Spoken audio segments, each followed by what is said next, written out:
Rolling. Rolling. Action.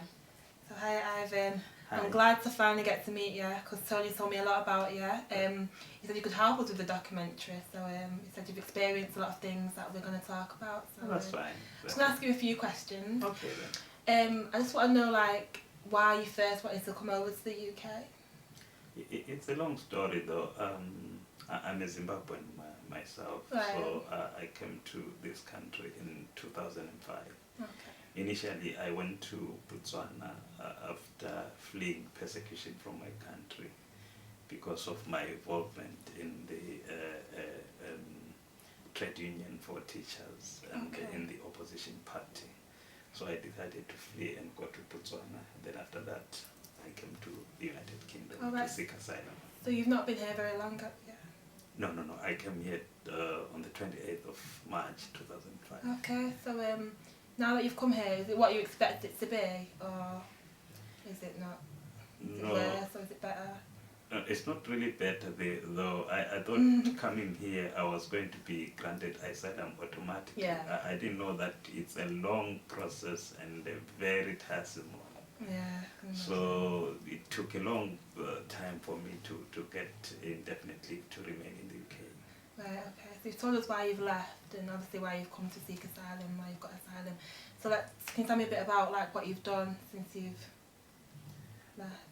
When I claimed asylum, that was in 2005, so I had to wait for almost a year Right. without any decision from the Home Office.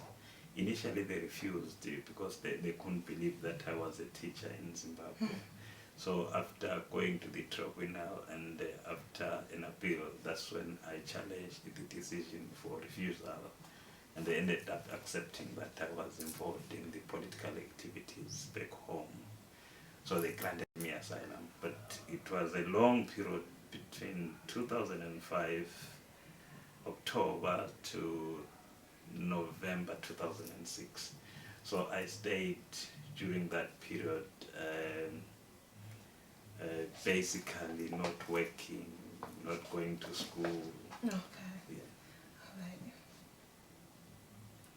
Yeah, really what I wanted to add is that being an asylum seeker is so difficult and is so tormenting, bearing in mind that one is not allowed to work, one is not allowed to access higher education. Just listen to that, I'm trying to get my head around it because I can't actually empathise with that because I can't understand how hard it is, how hard it must have been to come to a different country and, you know, like you said, you've got a qualification, you're not able to do your job. I can't imagine how hard it must be. Can you tell me about some of the difficulties that you've experienced? It's so difficult. I work on a daily basis with people who are homeless, people are destitute, people who are suffering depression and anxiety. So it's a psychological torture to be an asylum seeker, really. I cannot understand how hard it is, and actually the government don't actually do a lot to help asylum seekers. And also you get this kind of vision of how the media portray asylum seekers to be, which I'm hearing now that it's not true. So thank you, Ivan, because you've helped us out a lot. You've helped us understand what you do and how hard it is. So yeah, we're going to carry on with the documentary. So thanks a lot. Thank you very much.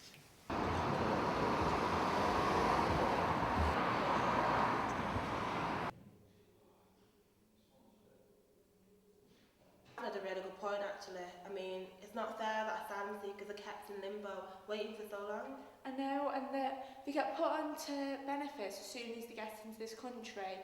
I mean, it causes resentment from people who are already here, and it's not giving them the chance to work. I mean, it's not even surprising that most of them get into illegal work either, because they've got no choice. I know, and another thing that we found out when researching for this documentary is that asylum seekers and immigrants tend to be classed as one group, but they're not just one group of people from one place. They're different people from different countries with their own attitudes and cultures. Yeah, I know. I mean, to sort the problem out, we first need to look at them as individual cultures and individual groups, because there are differences between Bangladeshis, the differences between Somalis and Pakistanis, because Somalis have the largest families and the most unemployment rates. So we need to move past it as a race issue and start looking at from more of an economic point of view, like other countries do?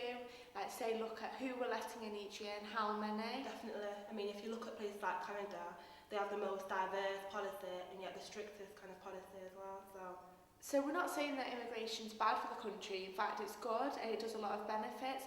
But what we need here in the UK is a stronger, clearer and more efficient policy, because otherwise it's going to get a lot worse before it can get any better.